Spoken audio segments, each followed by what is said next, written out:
او د منځ په مسایلو کې ټول نه اهم چې دی اودس دی، ځکه چې اودس داسې شی دی چې پیغمبر علیه الصلاة والسلام فرمایي، مسلم شریف کې، ابو داود شریف کې، مسلم شریف کې او بخاری شریف کې حدیث دی. ابو هريره رضی الله تعالی فرمایي پیغمبر علیه الصلاة والسلام فرمایي لا يقبل الله صلاة احدکم اذا احدث حتى يتوضا. الله رب العزت دا سړی مونږ نه قبولوي کوم سړی چې اودس نه وي، یعنی بیا اودس مونږ ته ولاړ دی او مونږ کوي، نو داسې حال کې الله رب العزت چا عبادت نه قبولوي. بلکې علما فرمایي چې سړی کفر ته وځي چې سړی اودس کې نه وي او د بیا اودس ولري مونږ ته مونږ کوم.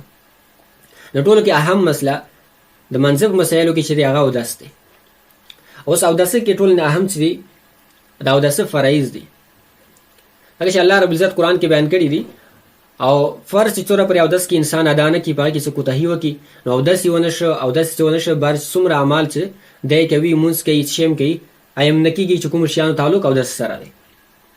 اوس الله رب العزت د اودس څلور فرض بیان کړي دي قرآن کې. سورۃ مائده کې آیات نمبر 6 سورۃ نمبر 5 کې الله رب فرمایي یا ایها الذین آمنوا اذا قمتم الى الصلاة، ایمان ولو کله چې تاسو مونځ ته پاسې مونځ کوئ فغسلوا وجوهکم، نو تاسو خپل مخونه ووینځئ، یعنی یو فرض مخ وینځل دي. دویم فرض وایدیکم الی المرافق، خپل لاسونه ووینځئ تر څنګله پورې، یعنی چې دا تیر کې مورته وي پښتو کې تر دغه ځای پورې خپل لاس ووینځئ. او دریم چې ومسحوا برؤوسکم، په خپل سر باندې مسح وکړئ، سر مسح کول فرض دي.